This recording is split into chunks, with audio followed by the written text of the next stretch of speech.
On this edition of Freedom Journal Iraq, the sewers and streets of Baghdad get a makeover, and coalition forces shed some green light on Baghdad's neighborhoods. These stories and more in today's FJI.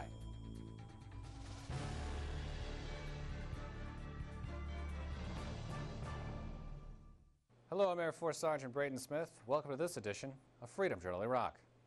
The government of Iraq and coalition forces have teamed up to clean up the sewers and streets of Baghdad. Senior Airman Michael Williams reports on how they're getting the job done and allowing Iraqis to get in on the act. Here in Baghdad's Kark district, it's out with the old, in with the new.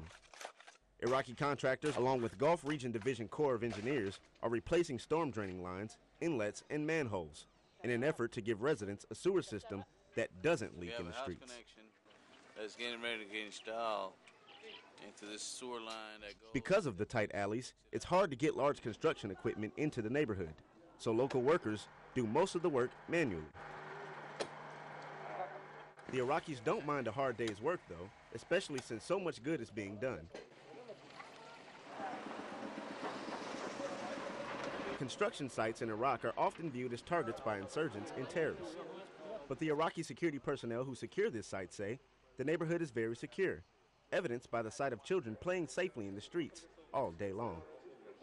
They greatly appreciate this kind of work to improve the sewer networking here, because as you can see, there's a lot to be done over here to repair the infrastructure of the city. So this kind of projects lift the morale of the citizens in this area.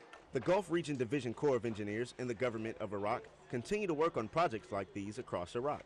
They're hoping to bring normal life back for all Iraqi citizens and give them a few reasons to smile along the way. Senior Airman Michael Williams, Baghdad. Harnessing the sun's energy for lighting, a new concept to Iraq, and yet it's being applied to the streets. New Army Corps of Engineer projects are providing more than 700 solar-powered lights to Iraqi citizens. The combination of solar cells and energy-efficient light bulbs provide a better source of lighting. Not only does this use the sun's energy, but also it doesn't drain Iraq's current electricity sources. The solar panels can also connect to current street lights, allowing them to be converted to sun-powered lights and send even more electricity to Iraqis. The government of Iraq appreciates the benefits of energy-efficient lighting and has ordered more solar panels to expand Baghdad's illumination. Coming up, how a medical conference in Ramadi helps progress continue. Here's your raid report. A tip led Iraqi police officers and U.S. soldiers to find 2 rockets on rails in eastern Baghdad. After confirming the location of the rockets, Iraqi police officials secured the site and called in explosive ordnance disposal personnel who destroyed both rockets and rails. In Iskandariya, Iraqi security forces detained 70 suspected criminals during Operation Lion's Prowl 2. They also confiscated more than 80 AK-47s during the operation. Coalition forces captured 9 suspects believed to be associated with Hezbollah during operations in Adamiyah. One of the suspects is believed to be in control of a terrorist cell operating in Basrah. In Baghdad, U.S. soldiers detained a suspected special groups member who had infiltrated the Iraqi police. The suspect is accused of using Iraqi police vehicles to transport improvised explosive devices and conduct kidnapping. And that's your raid report. I'm Senior Airman Michael Williams.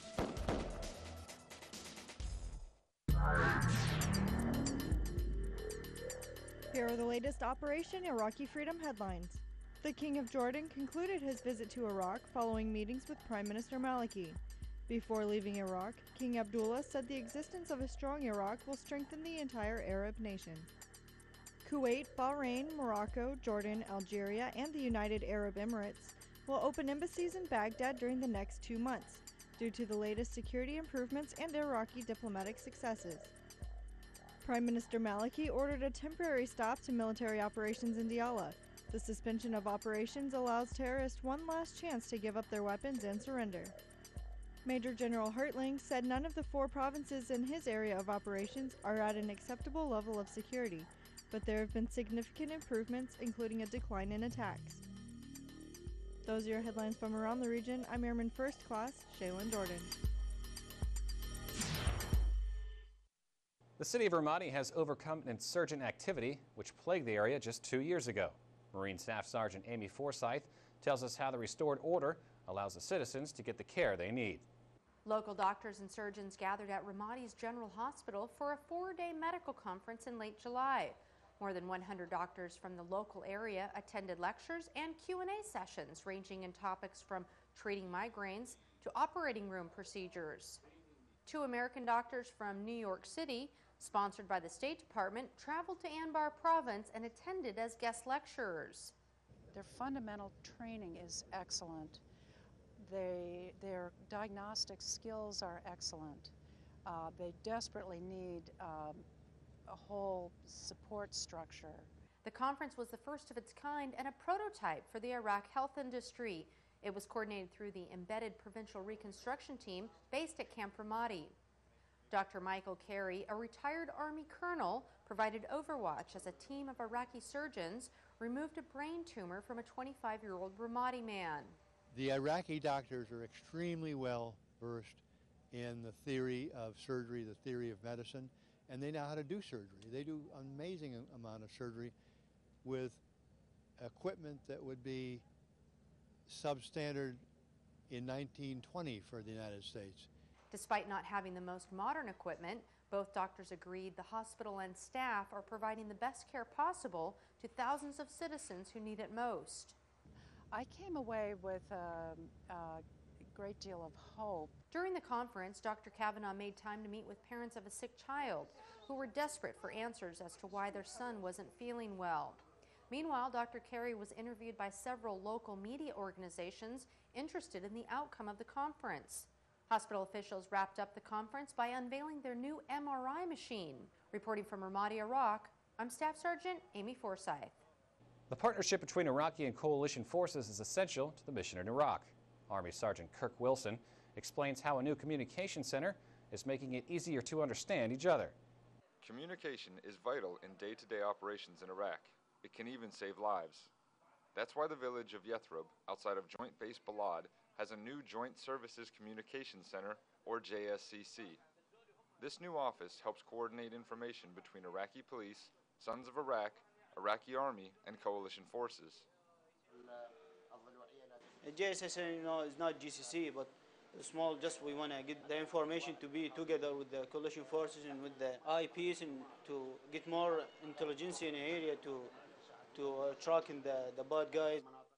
Connecting these organizations will help everyone involved, especially the people of Yathrib. Until the JSCC started, this was not occurring. We'll get human intelligence and it will stay stagnant. It will just sit there. Now with the JSCC around, we can actually sit there and put a stop to it before it erupts into something out of control. Sustaining the communication flow will ensure a safer village for the people of Yathrib.